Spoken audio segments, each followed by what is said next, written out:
नमस्कार दोस्तों, आज के इस वीडियो में हम मुग़ल राजपूत सहयोग के संदर्भ में देखेंगे, जिसमें हम सबसे पहले मुग़लों और कछवा वंश के संबंधों का अध्ययन करेंगे। मुग़ल और कछवा राजपूत राजवंश में जो संबंध हैं वो अकबर और भारमल अथवा बिहारी मल के समय प्रारंभ हुए। बिहारी मल ही प्रथम राजपूत शासक था जिसने अकबर के साथ मैत्रीपूर्ण संबंध स्थापित किए और उनसे अपनी पुत्री का विवाह किया। अकबर के साथ बिहारी मल या भारमल के जो संबंध है उनको अगर हम देखें तो बिहारी मल या भारमल ने सबसे पहले नारनौल के एक सूबेदार थे मजनू खां, उनकी सहायता से अकबर से मुलाकात की। दिल्ली में मुलाकात करने के बाद अपनी तरफ से मैत्री संबंध प्रस्ताव रखा।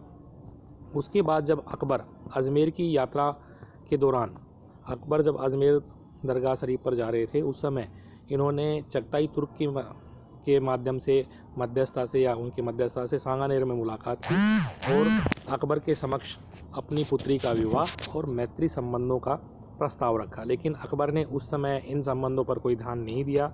जब अकबर वापस लौट रहे थे, अजमेर से वापस लौट रहे थे, तो उस समय भारमल का प्रस्ताव स्वीकार किया और भारमल से मैत्री संबंध स्थापित करते हुए भारमल की पुत्री हरखाबाई, जिनको कई स्थान पर जोधाबाई भी लिखा गया है, से सांबर में विवाह किया और इस प्रकार वैवाहिक संबंधों के साथ ही भारमल और अकबर के मध्य मैत्रीपूर्ण संबंध स्थापित हुए।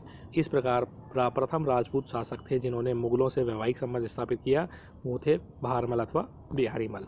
अकबर ने जो सांबर है उसका नाम बदलकर मोजमाबाद रख दिया था। भारमल के बाद उनके पुत्र भगवंत दास हुए। भगवंत दास ने भी अकबर की अधीनता स्वीकार की और उनके अधीन रहते हुए 5000 की मनसब प्राप्त की और तथा उनको अकबर ने राजा तथा अमीर उल उमरा की उपाधि दी। राजा और अमीर उल उमरा की उपाधि दी। भगवंत दास जो 1589 में लाहौर में के अभियान के दौरान इनकी मृत्यु हो गई।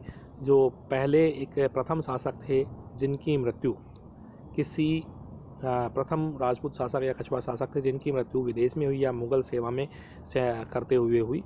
इसके अलावा भगवंत दास जो है, इनके संदर्भ में एक और इम्पोर्टेंट चीज़ है कि इनकी पुत्री ही थी जिनका नाम मीनाबाई, जिनको शाह बेगम या सुल्ताना बेगम कहते हैं, उनका विवाह जहांगीर से किया, जिनसे इनको खुसरो का जन्म हुआ और जहांगीर से खुसरो का जन्म हुआ।